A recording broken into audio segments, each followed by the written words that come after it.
Assalamualaikum warahmatullahi wabarakatuh. Alhamdulillah kita bertemu lagi di pertemuan kali ini, yaitu di materi Ibu, yang mana kita di sini mempelajari tentang sejarah kebudayaan Islam.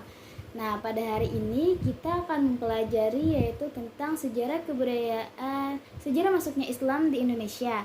Nah, sebelum kita memulai pembelajaran kali ini, alangkah baiknya kita berdoa terlebih dahulu supaya apa yang kita pelajari dapat berguna di masa yang akan datang. Jadi berdoa dimulai. Oke, sebelum memulai pembelajaran, Ibu akan mengecek atau mengabsen siswa dan siswi yang berhadir pada hari ini. Hadir. Oke, semuanya hadir ya, alhamdulillah. Jadi di sini Ibu akan membahas tentang sejarah masuknya Islam di Indonesia, yaitu mengenai jalur masuknya Islam di Indonesia dan strategi dakwah dan perkembangan Islam di Indonesia. Nah, pada jalur masuknya Islam di Indonesia yaitu mengenai teori Gujarat, teori Arab, teori Persia, dan teori Cina. Sedangkan pada strategi yaitu kita akan membahas perdagangan, perkawinan, pendidikan, tasawuf, seni, dan budaya. Oke, sebelum masuk pada pembahasan atau materi, Ibu ada penyampaian sedikit tentang sebelum masuknya Islam ke Indonesia, yaitu bangsa Indonesia sudah menganut berbagai macam kepercayaan seperti animisme, yaitu kepercayaan pada roh-roh yang mendiami benda-benda seperti pohon, batu, sungai, gunung. Nah, terus ada dinamisme. Apa itu dinamisme? Yaitu kepercayaan bahwa segala sesuatu mempunyai tenaga atau kekuatan yang dapat mempengaruhi keberhasilan atau kegagalan usaha manusia dalam mempertahankan hidup, serta banyak lagi yang lain-lainnya. Oke, itu yang disampaikan. Langsung saja kita masuk yang pertama, materi yang pertama, yaitu jalur masuknya Islam di Indonesia. Nah, jalur masuknya Islam di Indonesia tadi Ibu sudah menyampaikan ada beberapa teori. Ada yang bisa menyebutkan? Baik, Nurul, sebutkan. Oke, benar sekali, yaitu teorinya teori Gujarat, teori Arab, teori Persia, dan teori Cina. Yang pertama kita bahas yaitu teori Gujarat. Teori Gujarat, teori ini dipopulerkan oleh seorang orientalis Belanda yang meneliti tentang Islam di Indonesia bernama Snoek Horgrondje. Ia menyatakan bahwa agama Islam baru masuk ke Nusantara pada abad ke-13 Masehi yang dibawa oleh para pedagang dari Cambai, Gujarat, India. Memang sebagian besar sejarawan asal Belanda memegang teori bahwa Islam di Indonesia berasal dari anak benua India. Nah, teori yang kedua yaitu teori Arab. Teori Arab dalam sejarah masuknya Islam ke Indonesia mengatakan bahwa Islam datang ke Indonesia secara langsung dari Arab, tidak melalui perantara bangsa lain. Beberapa bukti sejarah dikemukakan untuk menguatkan teori ini. Teori ini mengatakan bahwa Islam masuk ke Indonesia langsung dari Mekah atau tanah Arab sebagai pusat agama Islam sejak abad ke-7. Nah, jadi sejarawan yang mendukung teori ini adalah Profesor Hamka. Nah, teori yang selanjutnya yaitu mengenai teori Persia. Jadi pencetus teori Persia ini adalah Husain Jajaningrat. Teori Persia lebih menitikberatkan tinjauan pada aspek kebudayaan yang hidup di kalangan masyarakat Islam Indonesia yang dianggap mempunyai persamaan dengan Persia, seperti yang dinyatakan adanya peringatan 10 Muharram atau Asyura atas meninggalnya Hasan dan Husain, cucu Nabi Muhammad SAW, yang sangat dijunjung oleh kaum muslim Syiah di Iran, yaitu Persia di Sumatera Barat. Peringatan tersebut dengan upacara tabwik atau tabut, sedangkan di Pulau Jawa ditandai dengan pembuatan bubur Asyura. Sama seperti di daerah kita yaitu Kalimantan Selatan, di mana kita juga membuat bubur Asyura. Namun kita 1 Muharram kalau di tempat Ibu itu seperti memperingati waktu Nabi itu perang kalau nggak salah ya, terus mencampur-campurkan makanan itu supaya kita merasakan juga laparnya itu seperti apa.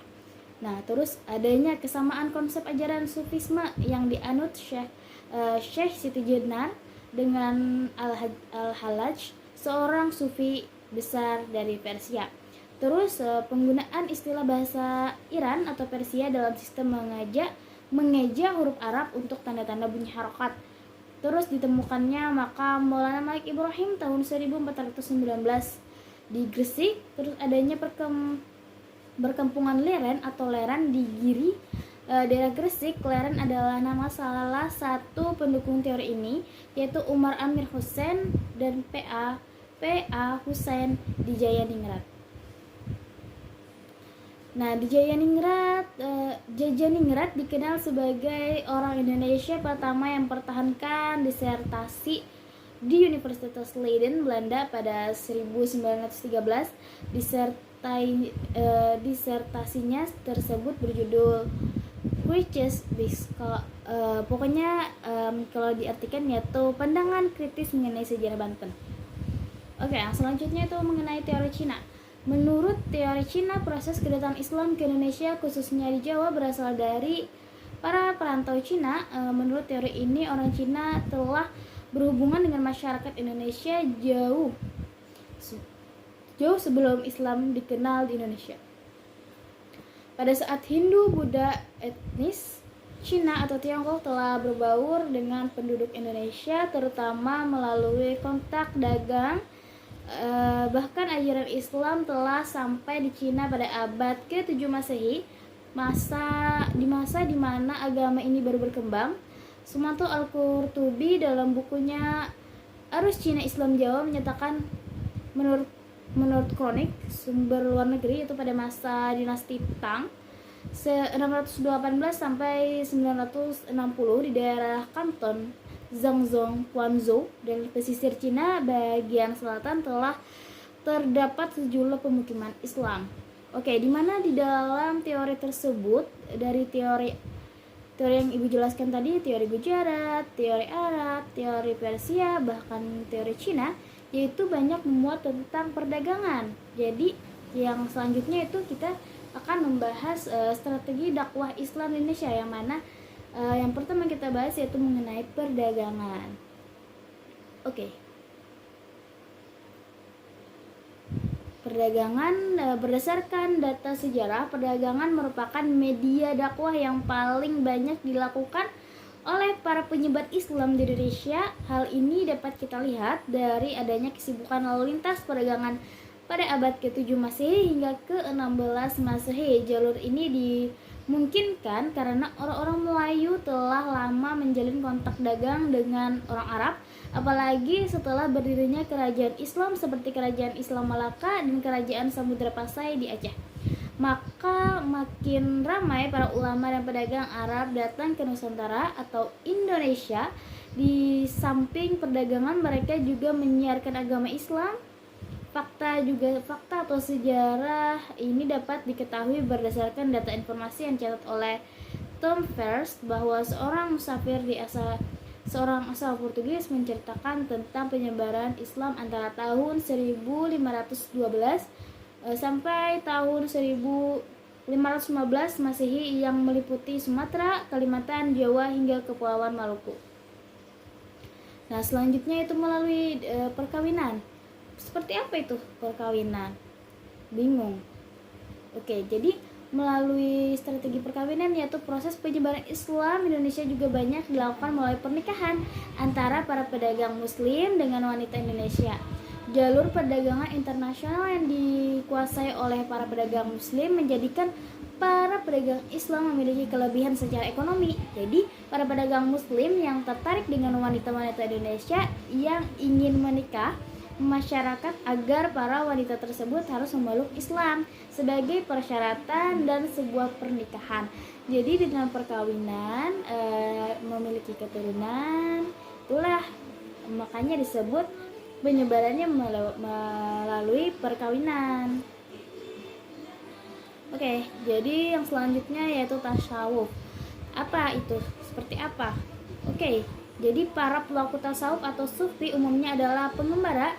Mereka dengan sukarela mengajar penduduk lokal tentang berbagai hal yang mereka juga sangat memahami persoalan para penduduk lokal dari berbagai sisi. Para sufi memiliki sifat dan budi pekerti yang luhur sehingga memudahkan mereka bergaul dan memahami masyarakat. Mereka memahami problem kemiskinan dan keterbelakangan, sekaligus juga memahami kesehatan spiritual masyarakat.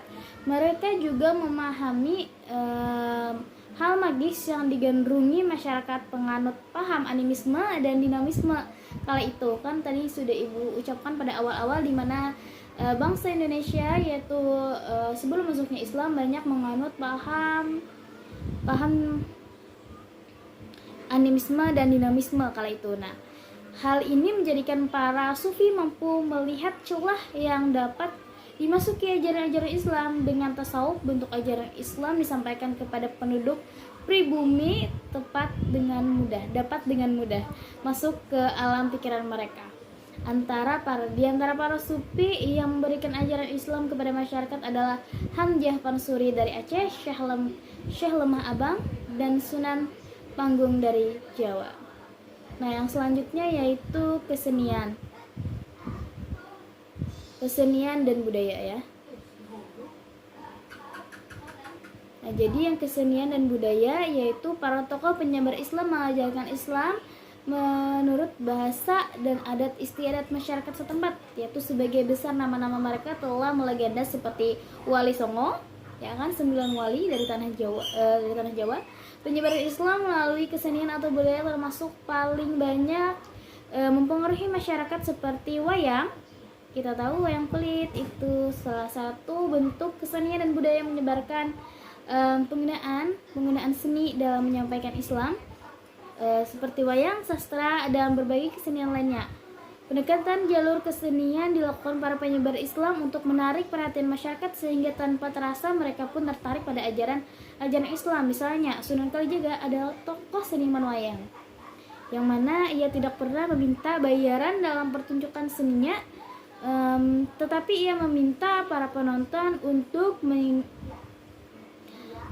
mengikutinya mengucapkan kalimat syahadat, meski sebagai cerita wayang masih dipetik dari cerita Mahabharata dan Ramayana.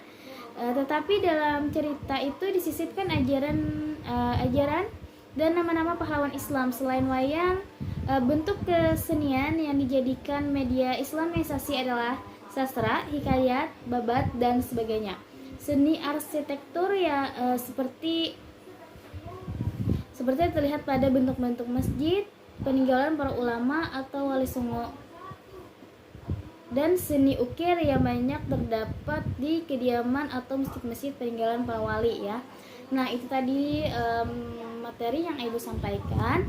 Jadi setelah ini Ibu kan membagi beberapa kelompok, yang mana kelompok itu Ibu minta membuat kesimpulan serta peta konsep pada hari ini. Untuk apa peta konsepnya? Peta konsepnya nanti kalian tulis di buku untuk mempermudah kalian untuk mengingat secara rinci. Terus kesimpulan itu Ibu minta per kelompok aja ya. Nanti per kelompok itu satu aja kesimpulannya dikumpul ke Ibu. Oke, di sini Ibu akan membagikan kelompok, yaitu ada, karena orangnya berjumlah 20, maka Ibu akan membuat 4 kelompok, jadi satu kelompok 5 orang ya. Oke, Ibu tunggu ya.